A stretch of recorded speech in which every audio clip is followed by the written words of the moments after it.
Mabuhay, this is Bob from Love Beyond the Sea. I want to talk today about marrying a strong Filipina, a strong woman. It could be anybody. I'm just for people getting married and day and age when people are avoiding that, assuming they can't find anybody.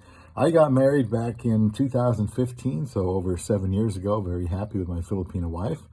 And she happens to be, the longer I've been married to her, I can see what a strong woman she is. She's not some helpless woman out there that needs some guy to come rescue her. She's a tough girl. She's a strong woman, and she has strong character, and she works hard, and she's had to all her life. She comes from the Philippines, where the mothers, from what I gather, tend to be more of the disciplinarians and the decision makers in the family, the household. They might be the ones mostly making the decisions on the finances. So this is something you should know about and think about it before you would marry a Filipina is, who's going to handle the decisions?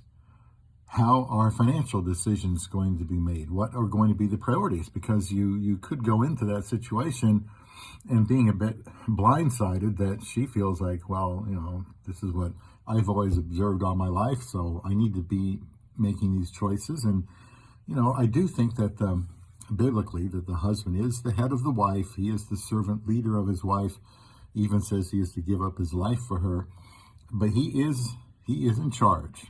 When Adam and Eve sinned first, but God spoke with Adam first because he just stood there and did nothing, and he didn't lead. So I believe husbands are to lead their wives.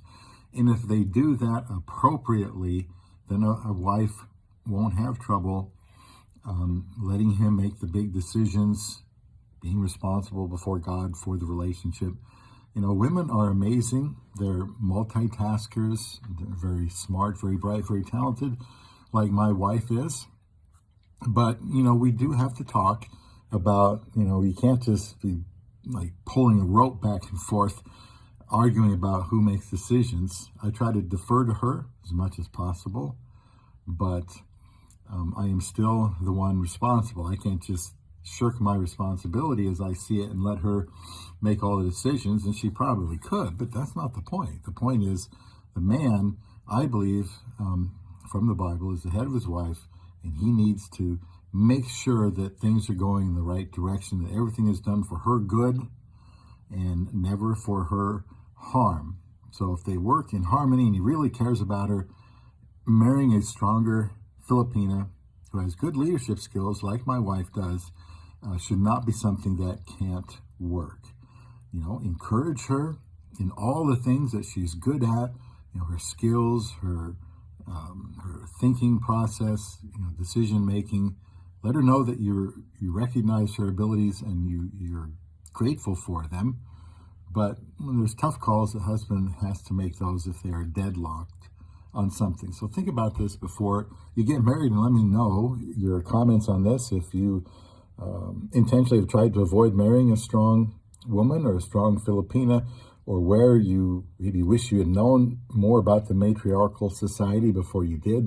So please leave a comment on that on Love Beyond the Sea.